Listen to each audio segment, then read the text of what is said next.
Skull Nation, stop everything right now. US Bank Stadium just got hit by 3 explosions at the exact same time, and Viking fans, you are not ready for what's happening inside that building today. A defensive lineman just got cut before he ever played a single NFL snap. A first-round pick is rotting on the bench while the team's own play-by-play voice is publicly questioning the coaching staff's decisions. And a former top receiver is being dangled on the trade block, with the Kansas City Chiefs, the Los Angeles Chargers, and the Indianapolis Colts all lurking. The number that ties everything together right now? 8.0 sacks. That is what Dallas Turner produced last season while barely playing. 8 sacks in limited snaps. And Minnesota still can't figure out what to do with him. Everything starts now. Stay locked. There's a double cliffhanger at the end that will leave you speechless. A roster move happened this morning, and on the surface it looks routine. The Vikings released defensive tackle Jaylon Hutchings, 26 years old, undrafted out of Texas Tech in 2024, signed with the Bears, released before playing a single game, spent 2 years in the CFL with the Calgary Stampeders, then caught on with Minnesota on a futures contract this past offseason. Never appeared in an NFL game. Gone. Done. Most fans will scroll past this story in 5 seconds. But here's why you should stop and pay attention, because this cut tells you something critical about how the Vikings are building this roster right now. Minnesota just signed Kyler Murray to compete for the starting quarterback job. They have 9 draft picks in this year's draft. They are actively shopping Jonathan Greenard to free up nearly $19 million in cap space. They are trying to reshape this entire roster in a single offseason. And in that environment, every single body that gets removed from this building is a signal. Hutchings wasn't just a camp body, he was a futures investment. The Vikings brought him in believing he had something worth developing. 2 years in the CFL teaches a player physicality, motor, and relentless effort in a way that practice squads simply cannot. The fact that Minnesota looked at what Hutchings brought to the table and still said it's not enough tells you exactly how high the bar is in Brian Flores' defensive system right now. There is no room for potential. There is no patience for development. You perform or you go home. And that standard applies not just to undrafted linemen. It applies to everyone in that building. Think about what this means for the players fighting for their spots on this defense. Ivan Pace Jr. is on a prove-it contract. Dallas Turner is stuck in a rotation despite 8 sacks last year. Jonathan Greenard might be traded before the draft even starts. The Vikings are not cutting Hutchings because they are weak. They are cutting him because they are ruthless. And a ruthless roster-building philosophy, when executed correctly, is exactly what separates good teams from championship teams. Here's what makes this cut even more telling. Hutchings was not just released quietly on a random Tuesday. He was released during off-season program week, the exact moment when coaches are evaluating every single player on the roster with maximum scrutiny. That timing is not a coincidence. It is a message to every other player in that building. Nobody's spot is safe, nobody gets a free pass, and the standard in Minnesota is win or go home. Does this move excite you about where Minnesota is heading, or does it worry you that the front office is making too many changes too fast? Drop your take in the comments. And if you think Brian Flores is building something special on this defense, smash that like button right now. But speaking of the defense, the story that comes next involves a first-round pick, 8 sacks, and the Vikings' own voice admitting on a podcast that the coaching staff has no idea what to do with him. The year was 2024. The Minnesota Vikings traded Uppy in the first round to select Dallas Turner out of Alabama. This was not a desperation move. This was not a reach. Turner was a consensus top 15 talent, a pass rusher with elite bend, relentless motor, and the kind of college production that makes scouts lose sleep with excitement. Minnesota gave up real assets to move up and get him. The message was clear: this is our next great defensive weapon.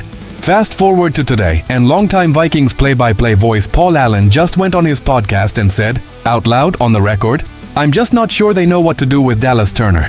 Let that sink in. The man who has called Vikings games for decades, who has seen every era of this franchise, who understands this organization better than almost any outsider alive.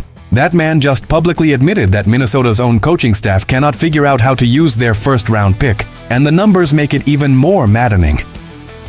Last season, Turner led the entire Vikings team with 8 sacks. 8. He was the most productive pass rusher on this roster, and he did it in a rotational role. He was not even a starter. Imagine what this man does with 30 full snaps per game instead of 15. The reason Turner can't get on the field is sitting right next to him in the defensive line room. Jonathan Greenard and Andrew Van Ginkel are both elite edge rushers. Allen himself said Van Ginkel might be the best of the three, with Greenard right behind him. That is a loaded edge rusher room, and it is accidentally strangling the development of a first-round pick who cost this franchise real draft capital to acquire. Here is the brutal financial reality that nobody wants to say out loud. The entire point of drafting a player in the first round is to get 4 to 5 years of elite production on an affordable rookie contract. That financial advantage allows you to spend money elsewhere, on a quarterback, on a wide receiver, on a free agent defender. But if Turner only plays 15 snaps a game for his first 3 seasons, Minnesota never collects on that investment.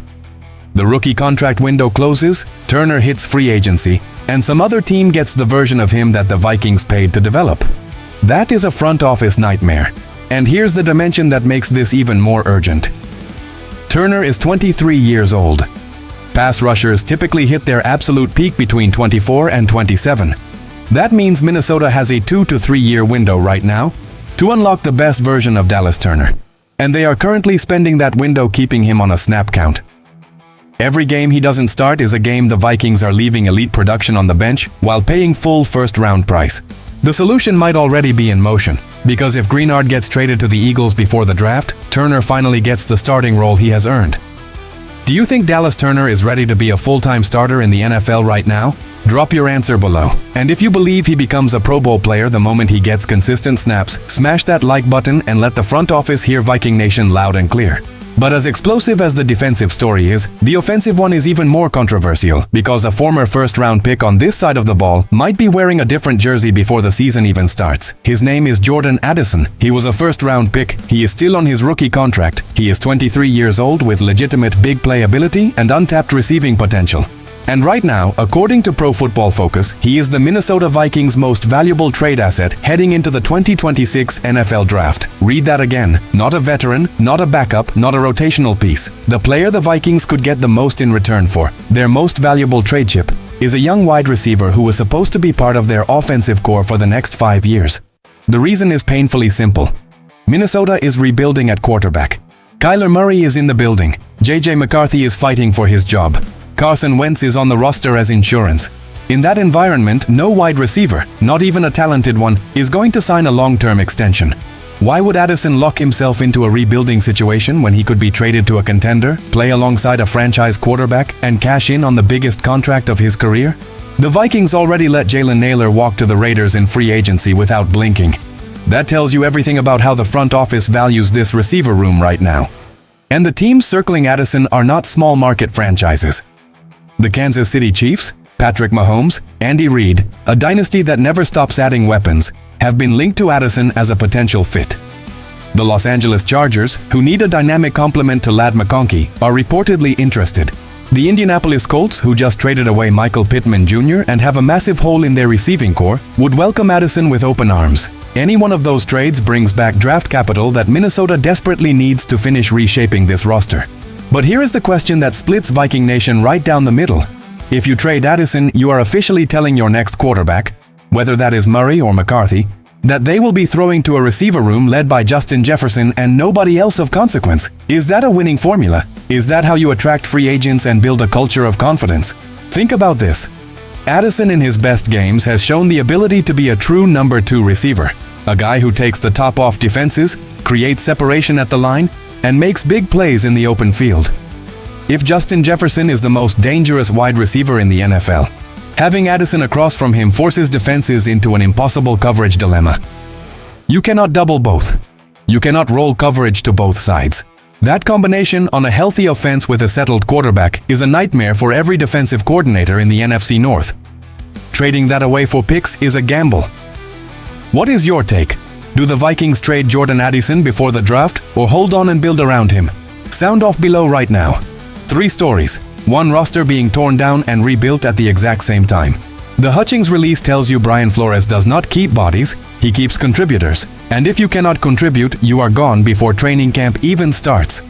Dallas Turner's logjam tells you the Vikings have an embarrassment of riches at edge rusher, but an embarrassing inability to figure out how to use all of them, and the team's own announcer is now publicly calling out the coaching staff for it. And the Jordan Addison trade rumors tell you that Minnesota is in full transition mode, willing to move young talent for future assets if the price is right. These 3 stories are not isolated. They are all connected by one thread. The Vikings are betting everything on this offseason to reshape their identity. If Greenard gets traded, Turner starts, the defense transforms. If Addison gets moved, the Vikings stockpile picks and rebuild the receiver room around the next quarterback. Every domino that falls pushes the next one. Here's what Viking Nation needs to do right now. 1. Smash that like if you believe this aggressive offseason makes Minnesota a legitimate NFC North contender in 2026. 2. Drop a comment and answer one question. Do you trade Jordan Addison before the draft, yes or no? 3. Subscribe, because the draft is days away, and every single move Minnesota makes between now and Thursday night will change the direction of this franchise. And here is where the cliff gets sharp. Sources indicate the Vikings are expected to make at least one more significant roster move before draft night, and it may involve a name that Viking Nation never expected to see on the trade block. Is it Addison? Is it Turner? Or is it someone inside that quarterback room? Plus, the Green Bay Packers just quietly restructured 2 contracts this week, clearing cap space for an offseason splash that could directly target Minnesota's division dominance. Which move comes first, the Vikings or the Packers? Skol Nation, the chessboard is set. Hit subscribe, stay locked, and let's ride every move together. See you when the next bomb drops.